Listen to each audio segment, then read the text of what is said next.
You can make my delicious and nutritious, creamy and cheesy cauliflower soup. We're adding in a few extra superfoods, including red potato, yellow zucchini, and cottage cheese. And they're all cooked in one pan and then blended smooth to creamy perfection. We're going to begin by prepping our vegetables, and one of my favorites to hide in my dishes are yellow zucchini because they're very mild in flavor, but they add a lot of nutritional value. So I'm just going to cut off the ends, and then I'll dice it up into some nice thin pieces so it cooks down quickly. Next, we're going to add red potato, and this helps to make the soup very creamy and eliminates the need for having a flour roux as part of the recipe. You can use 1 large red potato or 2 small red potatoes. And then I just peeled it and chopping it into some smaller pieces. Next, I have 1 beautiful head of cauliflower. I went ahead and cut off all the cauliflower pieces and put them in a bowl so they're ready to go. And then I peeled 4 cloves of garlic, and then I'm just giving them a quick fine dice. Next, I'm adding half of an onion, and you can use white or yellow or red or whatever your preference. And a really easy hack for keeping your eyes from watering is to take a paper towel, drench it in water, and then just put it on your cutting board right next to your onion. And then the vapors from the onion will be attracted to the water in the paper towel and not the water in your eyes. So I'm just roughly chopping the onions because they will be blended smooth in our soup. And so far, no tears. And then we also want to prep 2 cups of vegetable stock. And I really like using this better than bouillon because I only have to use 1 teaspoon per 1 cup of warm water. And then I don't have to store larger cartons of stock in my pantry. Now that all of our ingredients are prepped, we can start cooking our soup.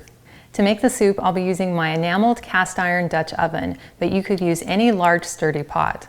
So I've turned it to medium heat, and then I'm adding 2 tablespoons of butter.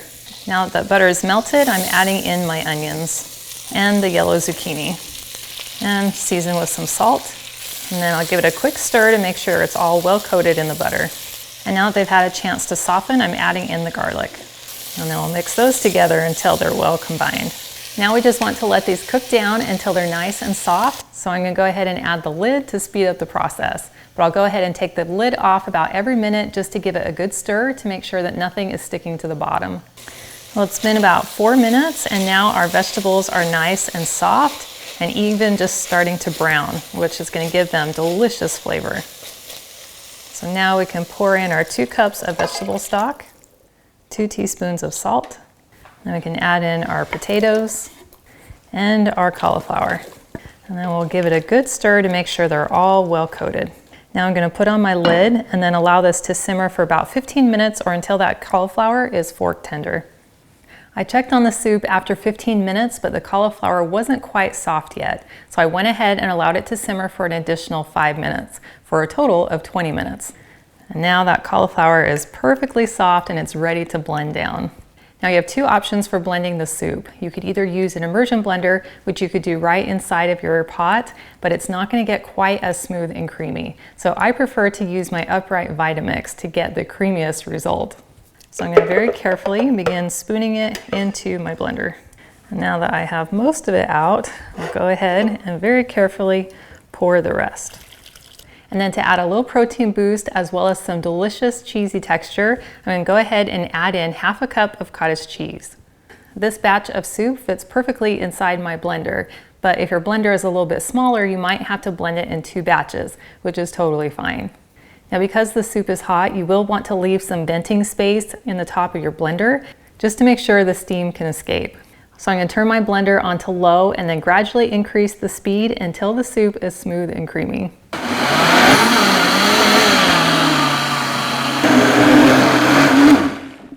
Now I'm going to turn my heat back to medium and then I'm going to pour the soup back into my pot. Then we'll want to give it a good stir. And then to make the soup even extra cheesy and delicious, I'm going to go ahead and add 1 cup of some grated white cheddar cheese. And then I'll give it a good stir so it can melt into the soup. Now this is an excellent time to determine how thick you'd like your soup to be.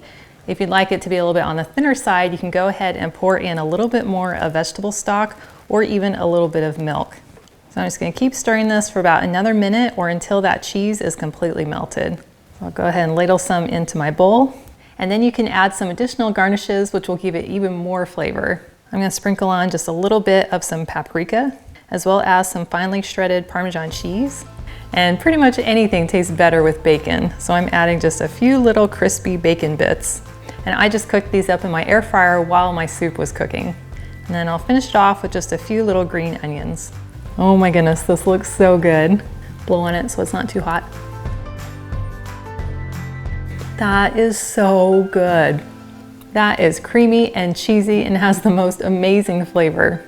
That combination of the cauliflower and the zucchini and the onion and the garlic just all blend together seamlessly. Like, it's really hard to even pick out a specific vegetable. And then adding in the cottage cheese with that shredded cheese just makes it ooey gooey awesome. This is one of our family's favorite recipes, even among some very picky eaters. Well, thank you so much for hanging out with me today in my kitchen. And I've included a link to the full recipe, and it's in the video description below, which takes you to my website, gentletummy.com. And I also invite you to like and subscribe to my channel. And I cannot wait to have you hang out with me again in my kitchen.